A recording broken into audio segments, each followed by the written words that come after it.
সরস্বতী পুজোর চাঁদা তুলতে গিয়ে মৃত্যু এক স্কুল পড়ুয়ার। খড়িবাড়ির বাংলা বিহার সীমান্তে ভালুকগড়ার ঘটনা। বৃহস্পতিবার দুপুরে বিহার থেকে খড়িবাড়ির দিকে আসা এক ট্রাকের চাকার পৃষ্ঠ হয়ে এই মর্মান্তিক মৃত্যু। ঘটনায় ট্রাফিক পুলিশের বিরুদ্ধে ক্ষোভ স্থানীয়দের। মৃতের নাম সূর্য গির, খড়িবাড়ি হাই স্কুলের ১০ম শ্রেণীর ছাত্র। জানা গিয়েছে, ট্রাক দাঁড়িয়ে চাঁদা তুলতে যাওয়ার সময় ট্রাক চালক গাড়ি না দাঁড়ালে ট্রাকের নিচে ঢুকে পড়ে দুইজন। এরপর চাকায় পৃষ্ঠ হলেও অপরজন ঘটনাস্থল থেকে পালিয়ে যায়। ঘটনার খবর পেয়ে ঘটনাস্থলে স্থানীয়রা ক্ষোভ প্রকাশ শুরু করে। ঘটনাস্থলে খড়িবাড়ি থানার পুলিশ ঘটনাস্থলে মৃতদেহ উদ্ধার করে ময়না তদন্তের জন্য উত্তরবঙ্গ মেডিকেল কলেজ ও হাসপাতালে পাঠায়। স্থানীয়দের অভিযোগ, স্পিড নিয়ে কোনো হুঁশ নেই প্রশাসনের। প্রতিনিয়ত এই দুর্ঘটনা ঘটছে। দুর্ঘটনার জেরে জাতীয় সড়ক অবরোধ করে ক্ষোভ স্থানীয়দের। ঘটনায় ঘাতক ট্রাক বাজেয়াপ্ত করা হলেও চালকের খোঁজে পুলিশ। আমি মাত্র এখানে এসে দেখলাম যে একটা বড় দুর্ঘটনা ঘটে গেছে। এই দুর্ঘটনাটার পিছনে অ্যাকচুয়ালি কারণ হচ্ছে কিছু হালকা বয়সের ছেলেপেলে চাঁদা কাটতে ছিল। চাঁদা কাটার কারণে গাড়ি স্পিডে আসছিলো, সামনে ছিল ওরা, তো স্পিড কন্ট্রোল না করতে ড্রাইভার সেদের উপর উঠিয়ে দিয়েছে। এবার ব্যাপারটা হচ্ছে অ্যাক্সিডেন্টটা একটা দুর্ঘটনা, খুবই খারাপ লাগছে যে একটা বাচ্চা ছেলে প্রাণ হারালো।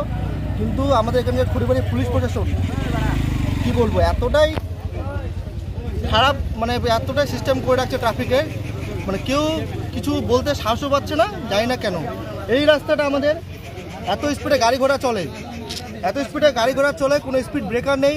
আমাদের এখানে দুটো প্রাইমারি স্কুল আছে, এখানে একটা সামনে আছে, একটা এইদিকে আছে, কিছু করে মানে পাশাপাশি দুটো স্কুল আছে, কিন্তু কোনো স্পিড ব্রেকার নেই।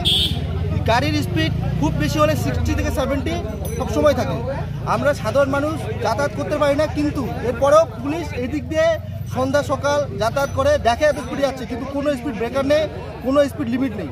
পুলিশকে অবশ্যই এই রাস্তায় স্পিড ব্রেকার লাগানো দরকার এবং স্কুলের সামনে স্পিড ব্রেকার লাগানো দরকার এবং ব্যারিকেড লাগানো দরকার। পুলিশ তা না করে যেখানে প্রাইভেট স্কুল আছে, পাদ্রিকুটি ওখানে প্রাইভেট স্কুল আছে ওখানে লাগিয়েছে, যেখানে বড় বড় স্কুল আছে ওখানে আপনি চলেন ঘোষপুরের সামনে ওখানে স্কুল আছে ওখানে লাগিয়েছে, কিন্তু আমাদের গভর্নমেন্ট স্কুলের সামনে কোনো ব্যারিকেড নেই। পুলিশের এই ব্যবহার সত্যি খুব খারাপ লাগছে। কিন্তু একটা বাচ্চা ছেলে প্রাণ হারালো, পরিবারের পাশে পুলিশ কোনো ভূমিকা পালন করছে না। এখন পুলিশের কাছে একটু আশা রাখবো। বলবেন দুঃখজনক ঘটনা, একটা বাড়ির বাচ্চা, মানে আমাদেরই ঘরের এখানকার পাড়ারই বাচ্চা মারা গেলে তো সবচেয়ে বড়, তোদের থেকে বড় কিছু হয় না।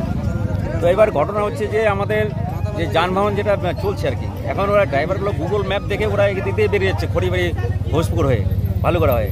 তো আমাদের সবাইকে সতর্ক দরকার এবং প্রশাসন আমরা আলোচনা করছি যে আগামী দিনে যাতে ইমিডিয়েট, মানে যে মারা গিয়েছে উনি চাঁদা তুলছিলেন, এই বিষয়ে এটা বিষয় থেকে আমি বলতে পারবো না কি ছিল না, শুনে আমি এলাম চাঁদা তুলছিল না, এমনি যাচ্ছিল কোথাও, বলতে পারছি না।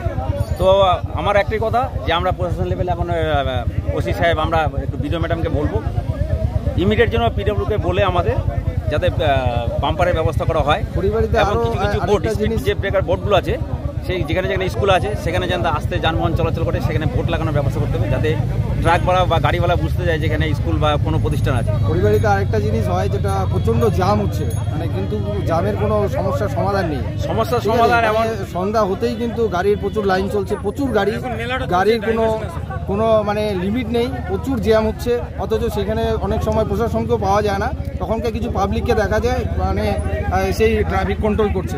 এই বিষয়ে কি বলবো? ট্রাফিক পাবলিকের যেরকম প্রশাসনের দায়িত্ব আছে, পাবলিকেরও আমাদের দায়িত্ব খানিকটা পড়ে, যেহেতু আমরা খড়িবাড়ির বাসিন্দা, আমরাই সবাই এই সমস্যার সমাধান আমরাই ভুগি। প্রশাসনে যেহেতু বাতাসি মেলা চলছে, কিছু কিছু গাড়ি ড্রাইভার টাইভার হয়ে যাচ্ছে খড়িবাড়ির উপর দিয়ে, আর গুগল ম্যাপ দেখে বেশিরভাগ ড্রাইভার, অনেক ড্রাইভারকে যেহেতু গুগল ম্যাপ দেখে ওটা বেরিয়ে যাচ্ছে ঘোষপুর, বা ঘোষপুর থেকে বিহারে বেরিয়ে যাচ্ছে ভালুকগড়া হয়ে। এই সমস্যার সমাধান হচ্ছে একটা। আর সবচেয়ে বড় বিষয় হচ্ছে কি, প্রশাসনও তো নজর দিচ্ছে যে এই যে বিকাল থেকে সন্ধ্যা 7টা পর্যন্ত সমাজনীতি বাগানে গাড়িগুলো আটকানো থাকে হাইরোডের গাড়াতে, হাটের দিন 7টার পরে গাড়িগুলোকে ছাড়ানো হয়।